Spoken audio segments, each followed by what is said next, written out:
স্বাগত আজকে বাংলাদেশে, আপনাদের সঙ্গে আছে আমি খালেদ মুহিউদ্দিন। দলে দলে জোটে জোটে সন্দেহের ঘন ঘটা, একই রাজনীতির প্রতিফলন এখন দলীয় কূটনীতিতে। ক্ষমতা রসায়নে কারো চেয়ার পোক্ত হচ্ছে, আবার আলগা হচ্ছে কারো কারো খুঁটি। এসব নিয়ে আজকে আলোচনা কে কাহার। কথা বলতে স্টুডিওতে আছেন সুপ্রিম কোর্ট আইনজীবী সমিতির সাবেক সম্পাদক অ্যাডভোকেট এম আমিন উদ্দিন, আছেন সুপ্রিম কোর্ট আইনজীবী সাবেক সম্পাদক ব্যারিস্টার এম বদরুদ্দোজা এবং বাংলা ভিশনের বার্তা প্রধান জনাব মোস্তফা ফিরোজ। স্বাগত আপনাদের। অ্যাডভোকেট এম আমিন উদ্দিন, একটি বিষয় যে গতকাল আপনি দেখেছেন যে বাংলাদেশ সরকারের একজন মন্ত্রী মোফাজ্জল হোসেন চৌধুরী মায়া, তার যে দণ্ডাদেশ, সেই দণ্ডাদেশ বাতিলের বিরুদ্ধে হাইকোর্টের যে রায়, সেই রায়টি আবার বাতিল করে দিয়েছে সুপ্রিম কোর্ট, এবং দুদক আবার তার বিরুদ্ধে বলেছে যে হাইকোর্টে মামলাটি আবার পরিচালনা করার জন্য মানে আদালত নির্দেশ দিয়েছেন। তো এই ক্ষেত্রে কি আসলে বলা যায় যে সরকার আইন আদালতের উপর কোন রকম চাপ সৃষ্টি করছে না, নাকি এরকম বলতে হবে যে সরকারের গুড বুক থেকে বেরিয়ে গেছেন? আপনি যেটা বলছেন, আপনাকে ধন্যবাদ, এবং আমি আমার দুই সহ আলোচককে ধন্যবাদ দিচ্ছি। এটা কিন্তু সরকারের গুড বুক বা চাপ সৃষ্টির বিষয় না। বিষয়টি হচ্ছে কি, ইতিপূর্বে যে এই মামলাগুলো যে 111-এর সময়কার যে দুদক মামলাগুলো করেছিল, সেই মামলার বিরুদ্ধে সুপ্রিম কোর্টে হাইকোর্ট বিভাগে আপিল চলছিল। তো আপিলে ওনারা কতগুলো জিনিস কি ওনারা বলছেন যে স্যাংশনের ব্যাপারে একটা রায় দিয়েছিলেন, স্যাংশনটা প্রপারলি হয়নি একটা কথা বলছেন। আরো একটা জিনিস বলেছিলেন ওনারা যে ওই নোটিশটা, যেহেতু ওনারা জেলখানার ভিতরে ছিলেন, এই যে নোটিশটা প্রপার হয়নি। এই দুইটা গ্রাউন্ডে হাইকোর্ট ওনাদের কনভিকশনটা যে দণ্ডাদেশটা বাতিল করে দিয়েছিলেন। তার বিরুদ্ধে সুপ্রিম কোর্টে আসে, সুপ্রিম কোর্ট বলছে না, আপনাদের মেরিটে শুনতে হবে। রাইট, এবং 7 বছর আগের একটা মামলা না, এটা হয় কি শুনানি শেষ হওয়ার পরে আসছে সুপ্রিম কোর্টের লিস্টে।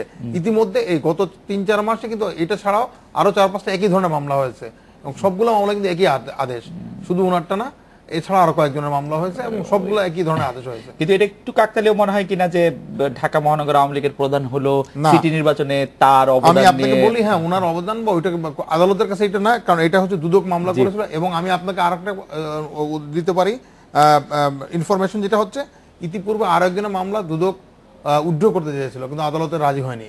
আদালত বলছে না, আমরা এই ধরনের মামলা এর আগে কয়েকটা দিয়েছি, সবগুলো আমরা হাইকোর্টে পাঠিয়েছি, এইগুলো সবগুলো হাইকোর্টে যাবে। এখন সেই প্রসঙ্গে যদি আরেকটু বলেন যে মায়া কি মন্ত্রিত্ব ছাড়ছেন কিনা, সেই প্রসঙ্গে একটি নতুন বিতর্ক সৃষ্টি হয়েছে। ব্যারিস্টার রফিকুল্লাহ প্রবীণ আইনজীবী, তিনি বলেছেন যে আইনের ক্ষেত্রে কোনো বাধা নাই, কিন্তু ঘটনা হচ্ছে যে নৈতিক অবস্থা থেকে তার মন্ত্রী থাকা উচিত নয়, কারণ তার জরিমানা হয়েছে, 13 বছরের মতো কারাদণ্ড হয়েছে। আমি আপনার সাথে যেটা বলছি যে আইনের দৃষ্টিতে এটা, যেহেতু এটা মানে আইনে কোনো বাধ্যবাধকতা নেই, ওনাকে ছাড়তে হবে। কিন্তু বিষয়টি হচ্ছে এছাড়াও যদি এটা সাধারণ আদালত হতো, আমি মনে করতাম যে ওনাকে ছেড়ে দেওয়া উচিত। কিন্তু 111-এর ঘটনা আমরা সকলেই জানি, সেই সময় একটা ক্যাঙ্গারু আদালতের মতো আদালত, মানুষকে বিশেষ অবস্থায় নিয়ে বিচার করা হয়েছিল। সব মানে সেই সময় শুধুমাত্র রাজনীতিবিদ না, সবকিছুর বিরুদ্ধে একটা কোন ধরনের একটা বিতৃষ্ণা নিয়ে যেন কাজ করা হচ্ছিল। সেই কারণে যদি স্বাভাবিক অবস্থা না থাকার কারণে, এবং তারা নিজেকে প্রপারলি ডিফেন্ডও করতে পারে নাই, এবং ওনারা জেলে ছিলেন, জেলে থেকে ওনাকে আগেই ধরে নেওয়া হলো। এবং শুধু উনি না, আরো অনেকজনকে, আরো সাবেক মন্ত্রী, উনারা তো এর আগেরও মন্ত্রী ছিলেন, এবং প্রত্যেকেই কিন্তু এখন আবার আপিল শুনানি হবে। এবং এইখানে নৈতিক বিষয়টি আমি বলবো, যদি এটা স্বাভাবিক আদালতে হতো আমি অবশ্যই বলতাম, কিন্তু এই মুহূর্তে আমি এটার সাথে মনে করি যে এটা এই বিচার, যেহেতু এটা প্রশ্নবোধক বিচারটাই ছিল, সেই কারণে আমি মনে করি যে এই বিচারের কারণে তার। ব্যারিস্টার বদরুদ্দোজা কি মনে করছেন যে মোফাজ্জল হোসেন চৌধুরীর মায়ার বিরুদ্ধে যখন এই মামলাটি আবার দুদক এত আগ্রহ করে নিয়ে আসে, এবং এই মামলাটি সেটিকে আমরা একটা আইনের শাসন প্রতিষ্ঠার একটি লক্ষণ হিসেবে আমরা বিবেচনা করতে পারি কিনা? আপনাকে ধন্যবাদ, অভিনন্দন জানাতে পারি কিনা? এটা আসলে কি, প্রতিটি কেসই প্রত্যেকটা কেসের নিজস্ব মেরিটে চলে। আবার কোনো কোনো ক্ষেত্রে দেখা যায় যে অ্যাপিলেট ডিভিশন তাদের নিজস্ব যে ডিসিশন আগে দিয়ে থাকে সেগুলোও ফলো করে। আবার কোনো কোনো ক্ষেত্রে দেখা যায় ওনারা নিজেরাই নতুন করে আরেকটা ডিসিশন দেয়। তো এখানে যেটা হয়েছে সেটা হচ্ছে আপনার হাইকোর্ট ডিভিশনের খালাসের আদেশের এগেইনস্টে দুদকই আপিল করেছে। তো এখন আপিল যখন করেছে, তখন উনি কি পদে ছিলেন, মন্ত্রী ছিলেন না এমপি ছিলেন, এইসব বিষয় দুদক দেখে নাই। কিন্তু বিএনপি সমর্থিত মানে যারা আছেন তাদের পক্ষ থেকে প্রায়ই কথা বলতে শোনা যায় যে দুদক একটি খুবই গৃহপালিত সরকারের, কখনোই এগুলির বিরুদ্ধে আপিল করে না। তাহলে কি আমরা দুদককে একটু অভিনন্দন দিতে পারি যে দুদক একজন সিটিং মিনিস্টারের বিরুদ্ধে এটা আপিল করছেন, পার্সু করছেন, সামনে নিয়ে আসছেন? আপিল করেছে যখন, তখন সিটিং মিনিস্টার না, যখন আপিল করেছে কিন্তু আওয়ামী লীগের হাইকোর্টে সিটি প্রধান, যখন হ্যাঁ আওয়ামী লীগের পলিটিক্যাল সিটি পোর্টফোলিওতে আছেই, পলিটিক্যাল পোর্টফোলিওতে আছেই, তখন সিটিং মিনিস্টার ছিলেন না। যাই হোক, এখন অ্যাপিলেট ডিভিশন যে সিদ্ধান্ত দিয়েছে সেই সিদ্ধান্তে ল পয়েন্টে অ্যাপিলেট ডিভিশন এটা কিন্তু জাজমেন্ট, হাইকোর্টের জাজমেন্ট সেটিসাইড করে রিমান্ডে পাঠিয়েছে, দ্যাট ইজ হাইকোর্টে। এখন এটা আবার আপিল হবে। দ্যাট ইজ যদি নিউট্রালি এখন মনে করেন তাহলে আপনাকে বলতে হবে যে নিম্ন আদালতের রায় বহাল আছে, তার শাস্তি বহাল আছে, আমিও তাই মনে করি। হ্যাঁ, নিম্ন আদালতের রায় বহাল আছে, কারণ নিম্ন আদালতের রায় সেটিসাইড করে হাইকোর্ট তাকে খালাস দিয়েছিল। এখন হাইকোর্টের আদেশ যেহেতু বাতিল হয়ে গেছে, সেহেতু নিম্ন আদালতের রায় বহাল আছে, ধরে নিতে হবে। তো এখন যতক্ষণ পর্যন্ত এখন পূর্ণাঙ্গ জাজমেন্ট বের হইলে বোঝা যাবে যে এটা অ্যাপিলেট ডিভিশন তাকে সারেন্ডারের ব্যাপারে কোনো অর্ডার দিয়েছে কিনা। কারণ যখন নিম্ন আদালতের রায় বহাল থাকে, যখন উনি প্রথমে হাইকোর্টে আপিল করেছেন তখন কিন্তু তাকে বেল নিয়ে আপিল করতে হয়েছে, অথবা জেলে থাকতে আপিল করতে হয়েছে। আপিল করতে হলে হয় বেল অথবা জেল, দুইটার একটা থাকতে হবে।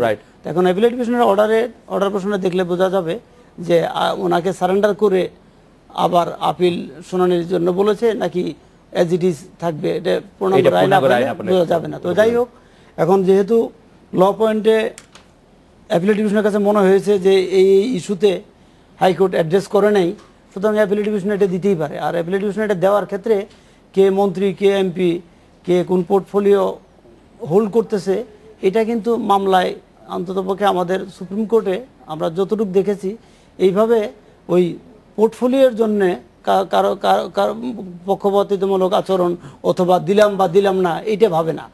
তার মানে আমরা তো বলতেই পারি যে বাংলাদেশে আইনের শাসনের যে কথা আমরা বলি সেটি সর্বোচ্চ এখন এই মামলাটাতে, হ্যাঁ, এই মামলাটার প্রেক্ষাপটে, কারণ এখন যেহেতু উনি সিটিং মিনিস্টার বা আওয়ামী লীগের বড় পদে আছেন, মহানগরের প্রধান, তো এইসব বিষয়গুলো তো সবারই জানা।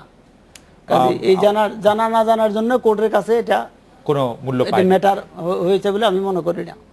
দীপু ভাই, আপনি দীর্ঘদিন ধরে বাংলাদেশের রাজনীতি খুব নিবিড় ভাবে দেখে আসতেছেন, তো আপনার কাছে কি মনে করেন যে আপনি কি মনে করেন যে এটা মাইল ফলক সিদ্ধান্ত, একজন সিটিং মিনিস্টার তার বিরুদ্ধে রাষ্ট্রের একটি সংস্থা আবার একটি আপিল নিয়ে আসছে, এবং আমি যেটি দেখেছি যে দুদকের কর্মকর্তারা মামলাটি খুব সিরিয়াসলি নিয়েছেন, তারা মামলাটি যখন তারিখ হয়েছে তারা অনেক সিরিয়াসলি আর্গুও করেছেন অ্যাপিলেট ডিভিশনে। আসলে দুজনেই তো বিজ্ঞ আইনজীবী এবং তারা তাদের আইনগত দিক নিয়ে বলছেন, কিন্তু এটাই সত্য যে বাংলাদেশে যে রাজনৈতিক সরকার যখন প্রতিষ্ঠিত হয় তখন আইন, আদালত, দুদক এগুলি কিছুই না, সব কিছুই হয় রাজনৈতিক সিদ্ধান্তে পরিচালিত হয়। এবং সেটার প্রাধান্যই আমরা অনেকগুলো ঘটনা দেখছি, যেমন দুদকের অনেকগুলি ঘটনা যখন কি দেখা যাচ্ছে যে তারা তদন্ত শুরু করলো, আমরা মানে খুবই আশাবাদী হলাম, বাপরে বাপ, একটা সিটিং মিনিস্টার অথবা এক্স মিনিস্টার, তাও এখন ক্ষমতাসীন দলের, না জানি কি হয়, কিন্তু শেষ পর্যন্ত দেখা যায় বরং উল্টা একদম খালাস করে দেয়, অর্থাৎ তার কাছে একটা সার্টিফিকেট ধরিয়ে দেওয়া হয় যাতে কোনোদিনও আর কেউ বলতে না পারে যে সে হচ্ছে দুর্নীতিবাজ, কারণ দুদকের চিঠি আছে তার কাছে যে সে হচ্ছে একদম দুর্নীতিমুক্ত।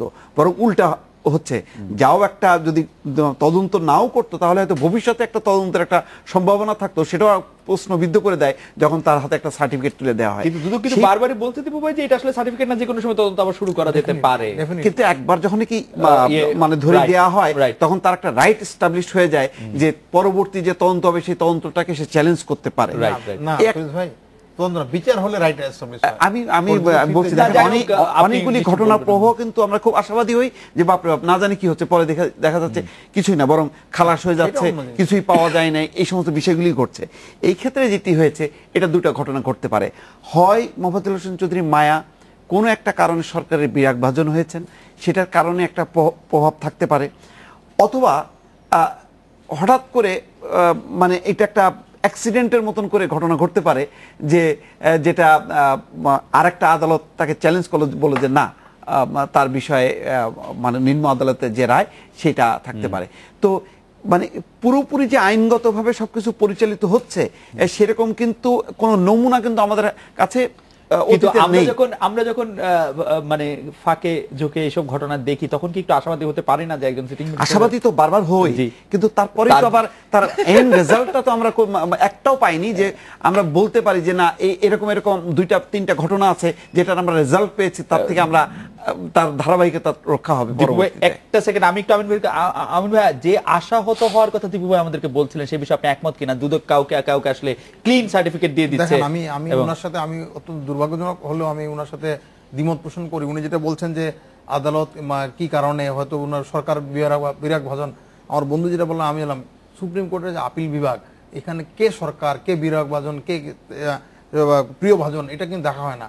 দেখা হয় যে মামলাটি উনি যে প্রশ্নটা করছেন, সুপ্রিম কোর্টের আপিল বিভাগে মামলা করা হয়, আপনার গ্রাউন্ড নিয়ে যেতে হবে, বলতে হবে যে কোন কোন গ্রাউন্ডে আপনি আপিলটা করতে যাচ্ছেন। না আমিন ভাই, আমরা আসলে আদালতের বিচার ভাগের কথা আমরা বলছি না, কিন্তু যারা রাষ্ট্রের পক্ষ থেকে মামলাটা পরিচালনা করবেন, আমরা অনেক সময়ই দেখি যে তাদের উৎসাহই এত কম থাকে যে আসলে বিচার বিভাগ আসলে। আমি বলছি এই মামলাটা যিনি করেছেন খুরশেদ আলম খান সাহেব, দুদকের আইনজীবী, এবং উনি কিন্তু এই ধরনের সবগুলো মামলার আইনজীবী। উনাকে কিন্তু স্পেশালি এটা দেওয়া হয়নি বা এটাকে বাদ দিয়ে দেওয়া হয়নি, সবগুলোই উনি করে আসছেন, রুটিন ওয়ার্কের মতো উনি করে যাচ্ছেন। এবং এই মামলা যেটা বলছেন, আমার বন্ধু যেটা বললেন, আমি কালকে আদালতে ছিলাম, উনি ইতিপূর্বে এই সুপ্রিম কোর্টে আরেকটি মামলায় রায় দিয়েছেন এবং উনি যেটা দেখালেন এবং ওই রায়ের উল্লেখ করে কিন্তু এই রায়টাও দিয়েছেন ওনারা। ইতিপূর্বে এই মামলা এই সিদ্ধান্ত চোখ বন্ধ করে এটা আমি বলতে পারি এটা। এবং এটা হয় কি, আমাদের সবচেয়ে দুর্ভাগ্য হচ্ছে কি, আমরা সব ব্যাপারে সন্দেহ পোষণ করি। আমরা যদি অ্যাটলিস্ট কিছু জায়গাকে আমরা সন্দেহ ঊর্ধ্বে রাখি, আর না হয় কিন্তু আমাদের দেশটা থাকবে না। আমাদের যে সব প্রতিষ্ঠানের বিরুদ্ধে আমরা বলি মুক্ত হইতেই তো আমরা চাই, কিন্তু আপনি একটা দুটো উদাহরণ দেন আমাদের সামনে। আমি বলি আপনাকে, মান্নান খান সাহেব এই আওয়ামী লীগের সিটিং এমপি মন্ত্রী ছিলেন, উনি এবং ওনার স্ত্রী দুজনের বিরুদ্ধে চার্জশিট হয়েছে। বাট এন্ড রেজাল্ট কি? চার্জশিট হয়েছে। আপনি তো এটা দেখবেন। এবং আপনি যেটা বলছেন যে দুদক যদি একটা পার্টিকুলার একটা ঘটনা যদি তদন্ত করে না, কিছু না পায়, পরবর্তীতে তাদের নজরে যদি আসে, ওরা কিন্তু আবারও তদন্ত করতে হবে। আপনি কিন্তু কখনো এটা খালাস হবে না। তখনই সেটা উনি বেনিফিটটা পাবেন যদি বিচার করে ওনাকে যদি খালাস দেওয়া হয়, একই অপরাধের সেকেন্ড টাইম বিচার করা যাবে না। আপনার সাথে একমত আমি। এইটা আপনি আইনগত বিষয় বললেন, কিন্তু আমার কথা হলো গত 5 বছর আর 1 বছর 6 বছরে আমরা 2-3টা আমরা কোনো উদাহরণ দেখি নাই যে যাকে দুদক ঠিক টাইট ভাবে ধরলো। আপনি মান্নান খানের কথা বললেন, আমরা আবার সাবেক স্বাস্থ্যমন্ত্রীর কথা বলতে পারি, এরকম আসলে পাল্টাপাল্টি। না, আমি বলছি যে আপনি তো কিছু তো কাজ হচ্ছে, কিছু তো কাজ হচ্ছে, ঠিক আছে। আমরা 6 বছরে একটা উদাহরণ দেখতে চাই। মানে মান্নান খান সাহেব চার্জশিট হলো, মানে কনভিকশন বন্ধ যায়নি, আর বন্ধ যাচ্ছে না, না প্রক্রিয়ার মধ্যে আছে। মান্নান খান সাহেবের যেহেতু চার্জশিট আছে, মানে এন্ড পর্যন্ত যায়নি, মানে কি একদম দৃশ্যত যে কনভিকশন পর্যন্ত চলে গেছে, এটা বিচার চার্জ ফ্রেম হবে কি হবে না সেটা কোর্ট দেখবেন, চার্জের ফ্রেমে তার বিচার আরম্ভ হবে। আমাদের একটা প্রক্রিয়ার মাধ্যমে। আমরা একটা বিরতি নিয়ে অন্য প্রসঙ্গের মধ্যে যাই। ব্যারিস্টার এমবুদ্দুজা সম্প্রতি প্রকাশিত বিএনপির একজন শীর্ষ নেতার ফোনালাপ পত্রিকা সাক্ষাৎকারে বিএনপির একাধিক নেতা, এমনকি বিএনপির প্রতিষ্ঠাতা মহাসচিব যিনি এখন অন্য দল করেন কিন্তু 20 দলীয় জোটের মধ্যে তার এক ধরনের সম্পৃক্ততা আছে, যে বলছেন যে জামায়াতের মধ্যেই আসলে মানে বিএনপি জামায়াত নির্ভর হয়ে উঠেছে, আর এই কারণে চারদিক থেকে চাপে আছেন বেগম খালেদা জিয়া। এই বিষয়টিকে আপনি কিভাবে দেখছেন এবং জামায়াতের সাথে বিএনপির সম্পর্কের স্ট্যাটাসটা কি, আপনি কি বিশ্লেষক হিসেবে আপনি কিরকম মনে করছেন সেটি আমরা একটু দেখবো। আমরা একটু বিরতি নিয়ে ফিরে আসি।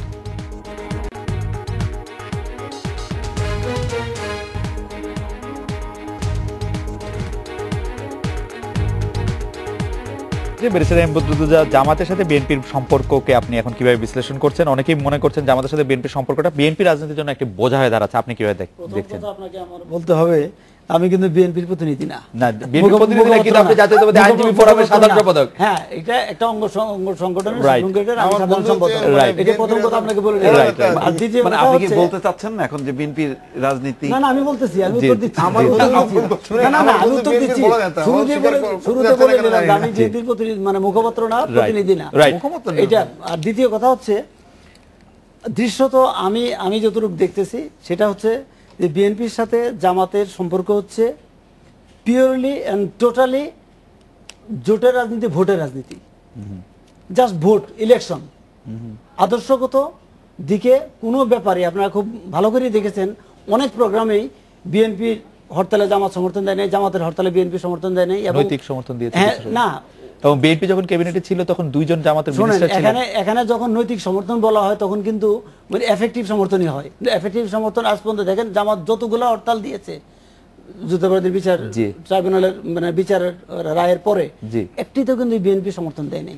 দেখেছেন? একটিতেও দেয় নাই, একটিতেও দেয় নাই। এখন জামাতের সাথে বিএনপির যে সম্পর্ক, সেটা আবারও বলি, এটা ভোটের রাজনীতি, জোটের রাজনীতি। এখন আপনাকে আমি একটু প্রশ্ন করি, আজকে যদি জামাত বিএনপি জোট ছেড়ে চলে যায়, আপনি কি আমাকে বলতে পারবেন যে আওয়ামী লীগ তাদের নিবে না? আওয়ামী লীগের অনেক নেতা, জামাতের অনেক নেতা ফুলের তোড়া দিয়ে আওয়ামী লীগে জয়েন করতেছে না? আপনি কি যাবে না আওয়ামী লীগে জয়েন করতে পারে, কিন্তু জামায়াতকে কি আওয়ামী লীগ তার জোটে নিবে? আমি তো সেটাই বলতেছি, আপনি উত্তর দিতে পারবেন না। আমি পারবো যে কারণ আপনি আওয়ামী লীগ করেন না, আপনি পারবেন, জানি না আপনি আওয়ামী লীগ করেন কিনা। আমি আওয়ামী লীগ করি না, পারবেন না। কিন্তু আমি মনে করি যে জামায়াতকে যদি আওয়ামী লীগ নেয় বা জামায়াত যদি আওয়ামী লীগের সাথে, তাতে বিএনপির কোনো লস নাই। আমার আর্গুমেন্ট হচ্ছে এটা। লাভ লসের প্রশ্ন না, প্রশ্নটা হচ্ছে ওই জোটের ভোটের ওইটাই প্রশ্ন, আর কিছু না। এবং এটার এখন যে সম্পর্ক আছে, আপনারা মনে করছেন যে ভোটের জন্য আসলে জামায়াতের সমর্থনটা প্রয়োজন বিএনপির? না, ভোটের জন্য একটা জোট থাকে, ভোটের জন্য জোট থাকে, রাইট, মানে ভোটের জন্য জামায়াতের সমর্থনটা বিএনপির প্রয়োজন, ব্যাপারটা কি এরকম? অনেক সময় দেখা যায় যে আপনার কিছু কিছু এরিয়া আছে, কিছু কিছু কনস্টিটিউয়েন্সি আছে যেখানে দেখা যায় যে তাদের পপুলারিটি ভালো, মানে জোটে থাকলে ওই আপনার আওয়ামী লীগকে ঠেকানোর জন্য জামায়াতের এই ভোটটা আপনার জন্য দরকার লাগে। আর কোনো কারণে কোনো কারণ থাকার কোনো কারণ খুবই স্পষ্ট এবং এভাবে বললেন। আমি আবারও আমার প্রিয় রাজনৈতিক বিশ্লেষক দিবু ভাই আপনার কাছে ফিরে আসি। আপনি এটাকে কিভাবে দেখেন যে বিএনপি আসলে সবসময় মনে করছে যে ভোটের জন্য জামাতের সাথে যদিও আদর্শগত মিল নাই তবুও থাকা প্রয়োজন, আপনি এটা কিভাবে দেখেন? আমি উল্টা ভাবে বলবো, বিএনপির সাথে জামাতের যে সম্পর্ক, এটা গভীর প্রেম, ভালোবাসা এবং আবেগের। ভাই যতই বলুক না কেন, ভাই আইনের ছাত্র এবং আইন চর্চা করেন, ওনারা আইন দিয়ে দেখেন। আমরা সাধারণ মানুষ হিসেবে যেটা দেখি এবং অতীতের যে দৃষ্টান্ত, সেটা হলো যে শুধুমাত্র কি ক্ষমতায় যাওয়ার জন্য কি জামাতকে ব্যবহার করেছে বিএনপি, তা তো না। একসঙ্গে নির্বাচন, একসঙ্গে আন্দোলন, একসঙ্গে নির্বাচন এবং একসঙ্গে হলো সরকার গঠন, এই প্রক্রিয়া অতীতে ছিল, এইবারও কিন্তু ওই প্রক্রিয়াই যাচ্ছে। মাঝখানে এই যুদ্ধাপরাধ, আন্তর্জাতিক চাপ, নানান কারণে বিএনপি একটু কৌশলে যে না, তারা শুধুমাত্র আমাদের জোটের না, শুধুমাত্র এটা ভোটের হিসাব নিকাশ, আর কিছু না। বিষয়টা তো তা না, অতীতে তা ছিল না।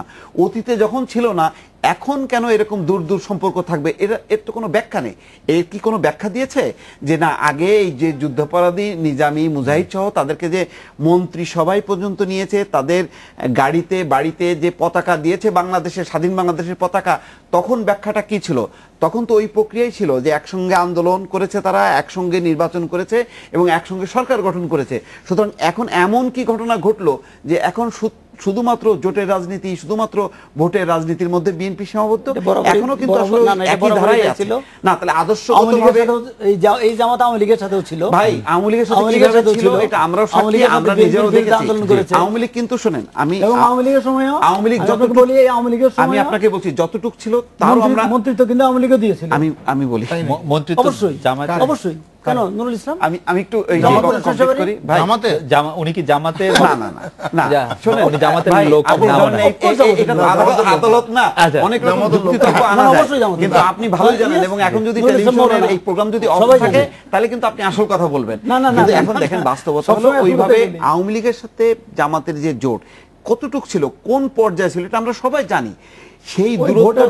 সেই দূরত্বটা রেখে যদি বিএনপি করতো, তাতেও আমরা এই জামাতের সাথে আওয়ামী লীগের যতটুকু সম্পর্ক ছিল তারও যেমন আমরা নিন্দা করি, বিএনপির সঙ্গে মানে ওই যদি দূরত্ব থাকতো তাও আমরা নিন্দা করতাম। মানে আপনি বলতে না, কিন্তু দিবু ভাই আপনি কি তাহলে বলতে চাইছেন যে আসলে জামাতের সাথে বিএনপির যে জোটটা, সেটা ভোট নির্ভর নয়, সেটা একটা আদর্শিক সম্পর্কই, আপনি এটা বলতে চাইছেন? এক ধরনের আদর্শিক সম্পর্ক। তারা মনে করে জামাতকে নিয়েই আমাকে ক্ষমতায় মানে যেতে হবে না, টিকে থাকতে হবে এবং গভীরভাবে আঁকড়ে থাকতে হবে, এবং সেভাবেই পরিকল্পনা ছিল।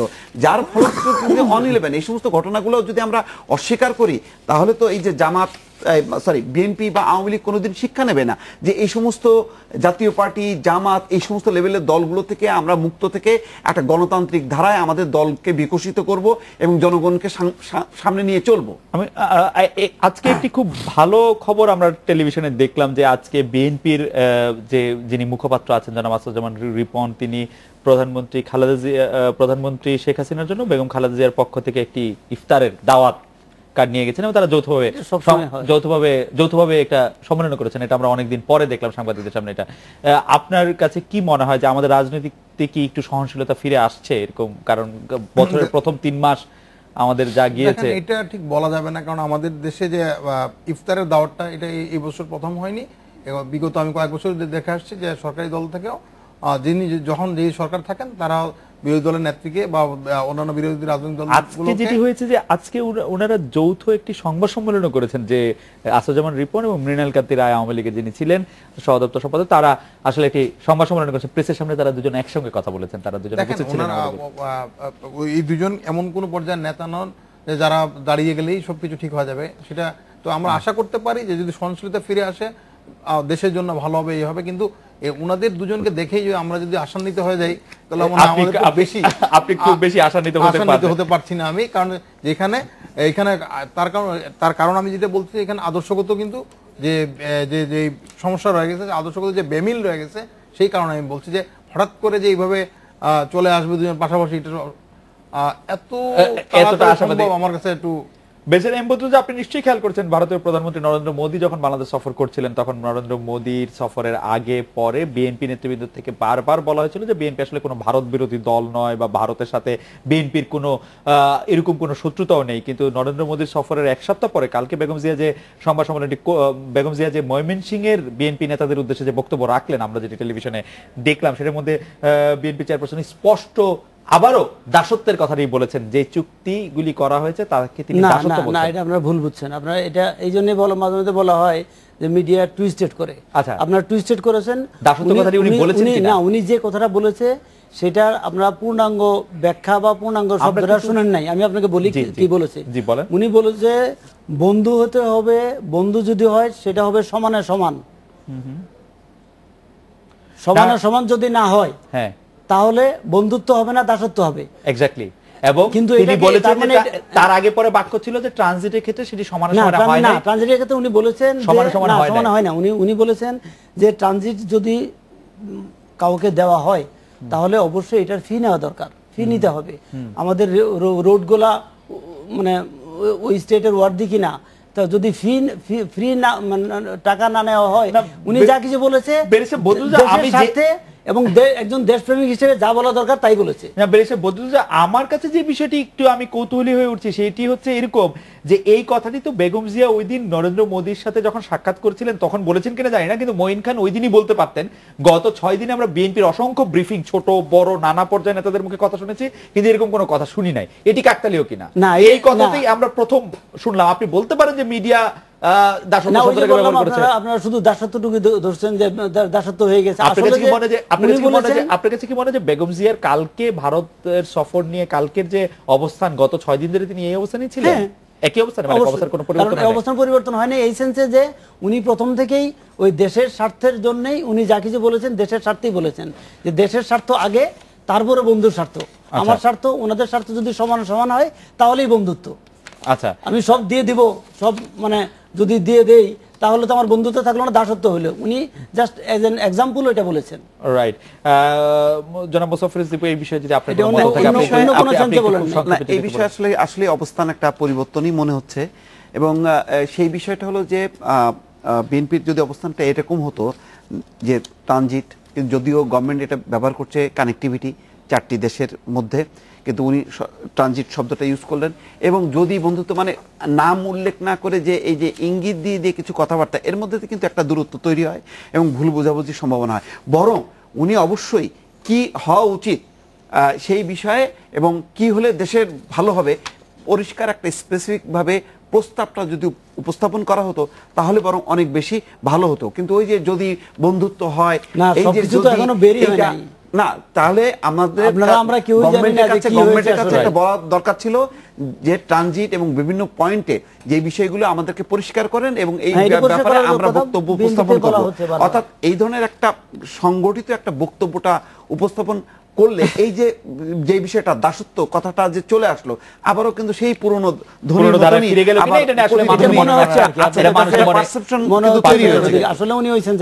আমার মনে হয় যে আমরা আরেকটি প্রসঙ্গে আসি এবং আমরা একটা বিরতি নিয়ে ফিরে এসে যখন অ্যাডভোকেট আমিনুদ্দিন আপনার কাছে আসবো তখন আমরা জানতে চাইবো যে একটি খবর পত্রপত্রিকায় প্রকাশিত হচ্ছে, ঘুরে ফিরে নানা ধরনের পত্রিকায়, যে রাজধানীতে সব নাগরিকরাই ফোনে কথা বলতে ভয় পাচ্ছেন, যে কে কোন সময় কার ফোন কিভাবে ট্যাপ করা হয় এবং সেটি কিভাবে যেন সামনে সামনে চলে আসে। এখন এখন নাগরিকের এই গোপনীয়তা রক্ষার অধিকার, গোপনীয় রক্ষার দায়িত্বটি আসলে সরকারের কিনা, এবং সরকার এটি খুব বড়ভাবে এটি ম্যানিপুলেট করছে কিনা, এটি আপনার কাছে একটু জানতে চাইবো, এবং এই বিষয়ে আপনার আইনের বা কি ব্যাখ্যা বা আইনের কোনো সুরক্ষা আছে কিনা। আমরা এটা বিরতি নিয়ে ফিরছি আপনাদের কাছে।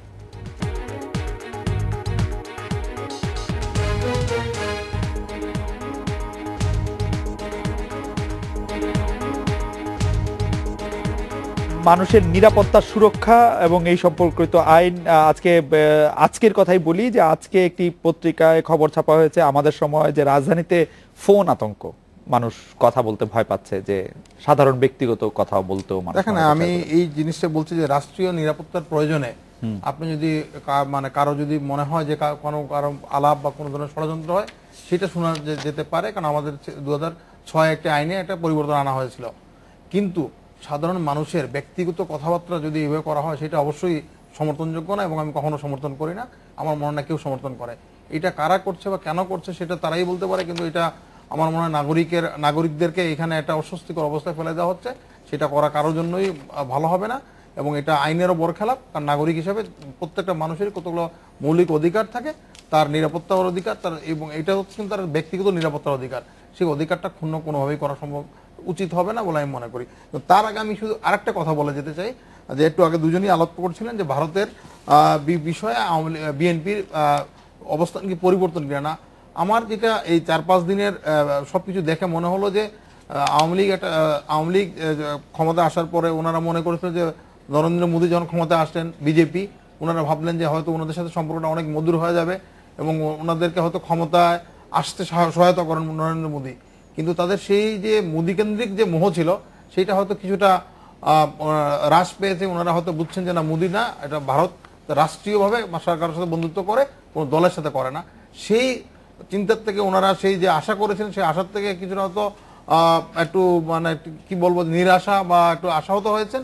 সেই কারণেই তাদের পুরনো জায়গায় হয়তো ফিরে যাচ্ছেন, যে মনে করছেন না, এদের হচ্ছে না, আবার এটাকে যাই, আবার ভারত বিরোধিতা। আমরা যেই তাসটা সবসময় তারা খেলতেন ভারত বিরোধী, সেইটা আস্তে আস্তে বের করছেন, আমার এইটা মনে হচ্ছিল আর কি।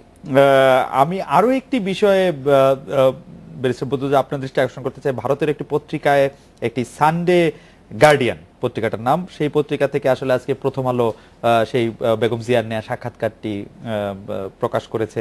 সেখানে তিনি বলেছেন যে তিনি একটি নতুন তথ্য দিচ্ছেন, যে প্রণব মুখার্জির সাথে আসলে তিনি দেখা করেন নাই, কারণ বাংলাদেশের রাষ্ট্রপতি প্রণব মুখার্জির রাষ্ট্রীয় সফরে তার সঙ্গে দেখা করা যায়নি, কারণ 1971 যুদ্ধাপরাধের 3 নেতা দণ্ডের প্রতিবাদে জামাত ইসলামী তখন সারা দেশে হরতাল ডেকেছিল, সাক্ষাৎ বাতিল করেছিলাম। খালেদা জিয়া বলছেন যে কারণ আমি তার সাথে সাক্ষাৎ করতে গেলে আমার উপরে হামলা হতে পারে, আমাদের কাছে খবর ছিল, আসলে প্রাণনাশের হুমকি ছিল।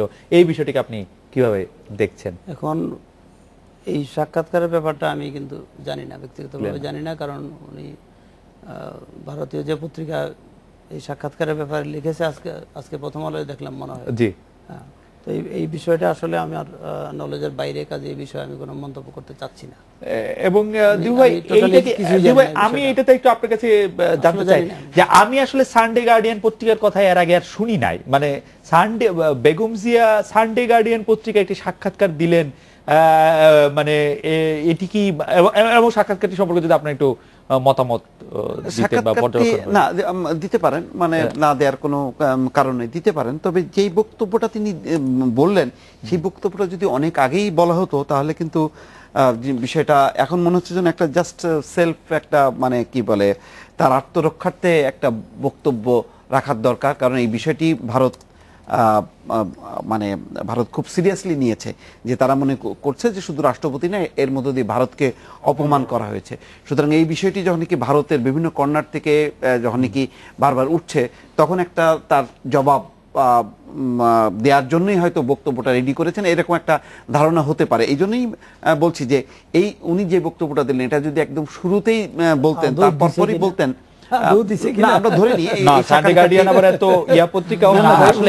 আকবর সাহেব এমজে আকবর এটি প্রতিষ্ঠা করেছেন 2010 সালে।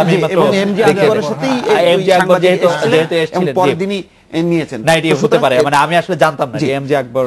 সুতরাং ওনার এই বক্তব্যটা গ্রহণযোগ্য হতো যদি ওই ঘটনার পরপরই যদি উনি এস্টাবলিশ করতে পারতেন বা বলতেন আনুষ্ঠানিকভাবে।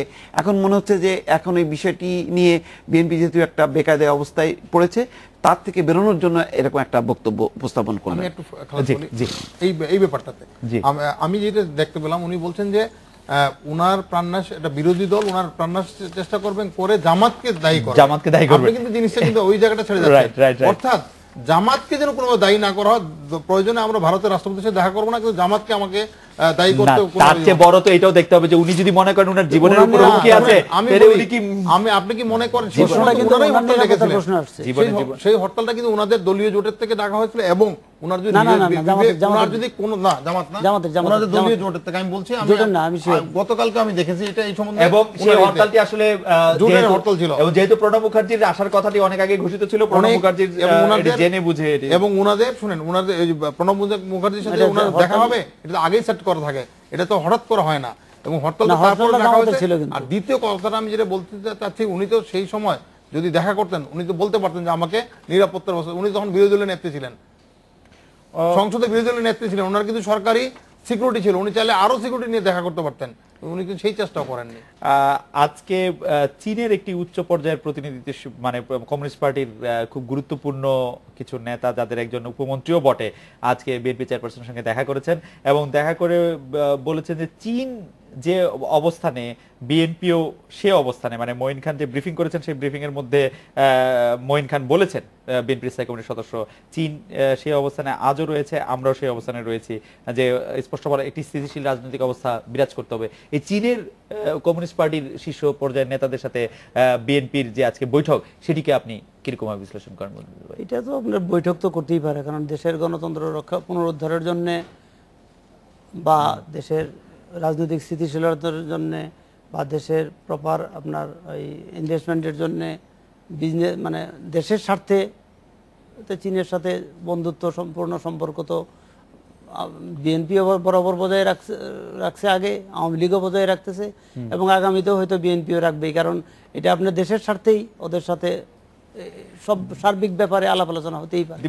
এটাকে নেগেটিভ দিকে নেওয়ার কোনো দিব। আমরা একটা বিরতি ফিরে এসে আমাদের অভ্যন্তরীণ রাজনীতি এবং তার মধ্যে আন্তর্জাতিক প্রভাব, আমরা দেখলাম যে ভারতের প্রধানমন্ত্রী সফর করে যাওয়ার পরপরই, এটা অবশ্য আগে স্থির করা সফরই, তারপরও চীনের একটি উচ্চ পর্যায়ের দল এসে সফর করে গেল। এই মুহূর্তে তারা আলাপ করছেন, সোনারগাঁও হোটেলে আছেন, যেখানে দিলীপ বড়ুয়া একটি পার্টি হোস্ট করছেন, তো খুবই গুরুত্ব দিয়ে তাদেরকে বিবেচনা করা হচ্ছে। আপনি কিভাবে বিশ্লেষণ করছেন, আপনি এটা আমাদের যদি জানান, আমরা একটা বিরতি নিয়ে ফিরছি আপনার কাছে।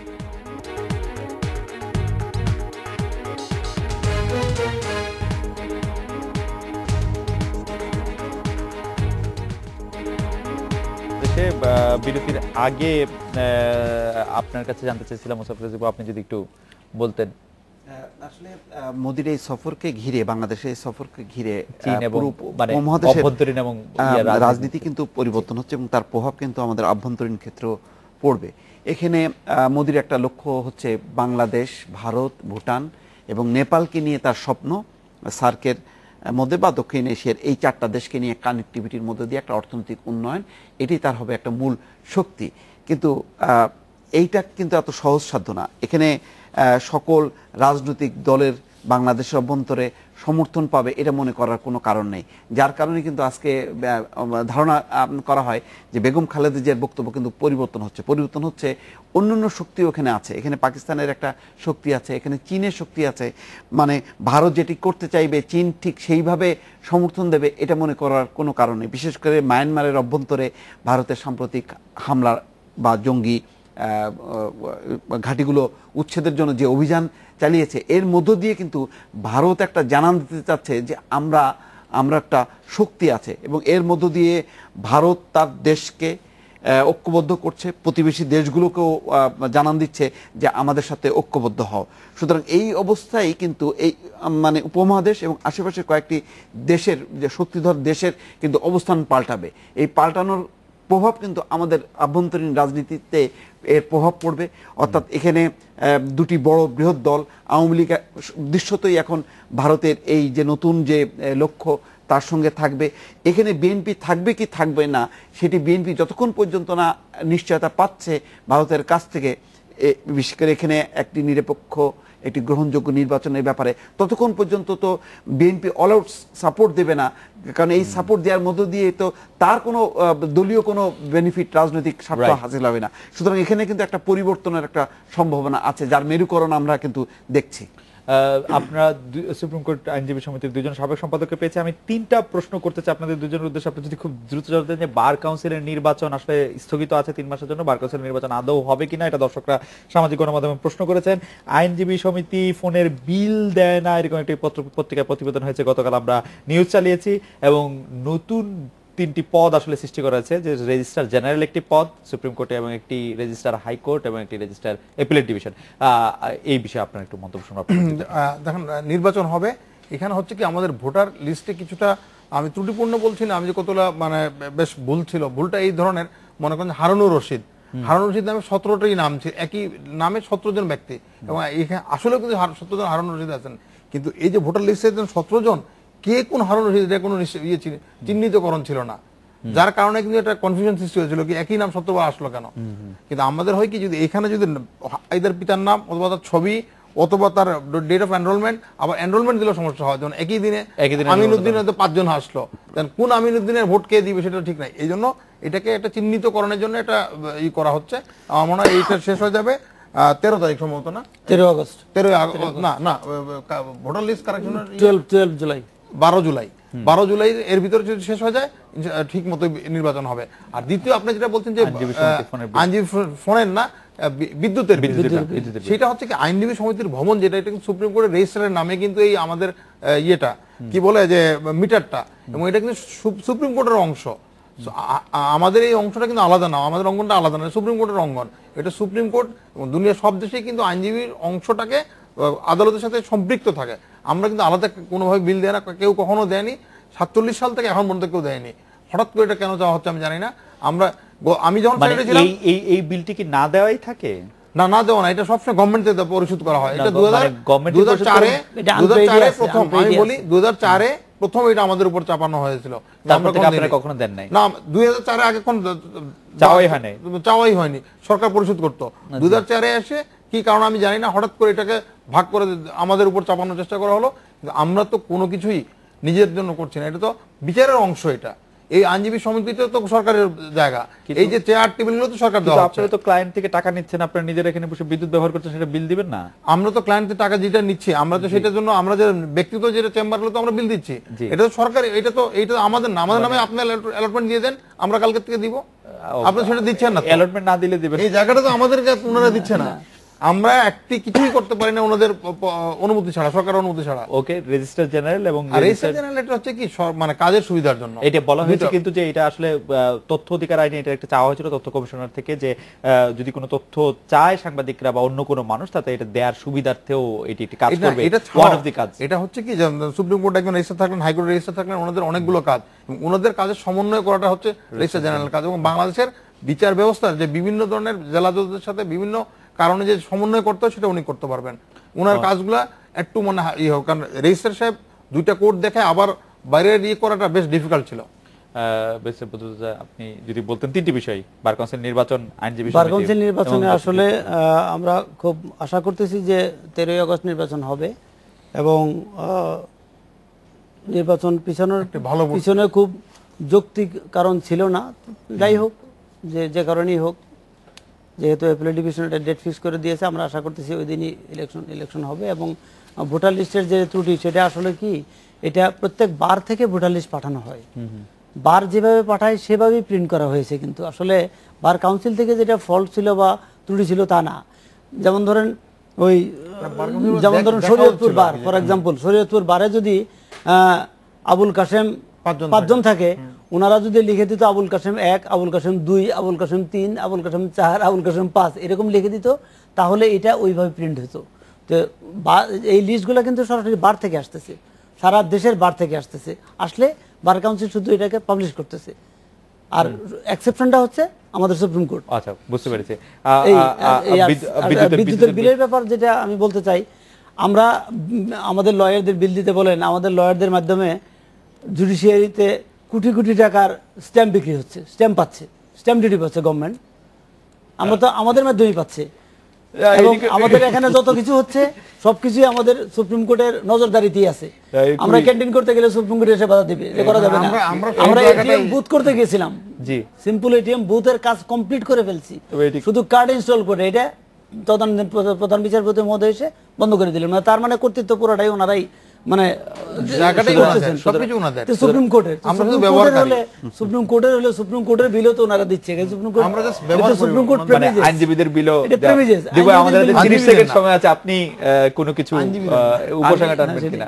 আমি একটা টানতে চাই, আমিন ভাই যেটি বলছিলেন, আসলে এই যে একটি বিষয়, কিছু কিছু নেতাদের যে আলোচনাগুলো, টেলিফোন আলাপগুলো যে চলে আসছে, এটা কিন্তু সাংঘাতিক একটা পারসেপশন আছে যে সরকারের বিভিন্ন এজেন্সি এই কাজগুলো করছে, এবং এতে দেখেন শুধু বিএনপি নেতাদের বক্তব্যগুলো আসছে। এখন বিএনপির মধ্যে গত 3 মাস আন্দোলনের একটা ব্যর্থতা নিয়ে তাদের মধ্যে আলোচনা সমালোচনাগুলো হচ্ছে। এই বিষয়গুলো এইভাবে মানে উপস্থাপনের মধ্য দিয়ে কিন্তু একটা এই যে আরো বিভ্রান্তি তৈরি হচ্ছে, এবং এখানে মনে হচ্ছে যেন সরকারের একটা কোনো রকম একটা হস্তক্ষেপ আছে বা তাদের একটা উৎসাহ আছে এই বিষয়গুলোকে। তো এই বিষয়গুলো যদি হয়ে থাকে এবং গভর্নমেন্টের যদি কোনো এজেন্সি যদি এই কাজগুলো করে, তাহলে কিন্তু এটা একটা খারাপ নজির, যে শুধুমাত্র একটা দলকে বিব্রতকর অবস্থার মধ্যে ফেলে দেওয়ার জন্য রাজনৈতিক দল, সরকার, এজেন্সি মিলে সবাই মানে একাট্টা হয়ে কাজগুলো করা। আর মানে এই ধরনের দৃষ্টান্ত রাজনৈতিকভাবে মানে যারা রাজনৈতিক সচেতন এবং যারা রাজনীতি করেন তাদের সম্মিলিতভাবে এটা প্রতিবাদ করা উচিত এবং বন্ধ রাখা উচিত। মোসাফিরুজ দীপু, জনাব ব্যারিস্টার বদরুদ্দোজা এবং জনাব এ এম আমিনুদ্দিন, আপনাদের তিনজনকে অনেক ধন্যবাদ দিয়েছিল আজকে বাংলাদেশে। দেখা হচ্ছে আগামীকাল এই সময়। শুভরাত্রি।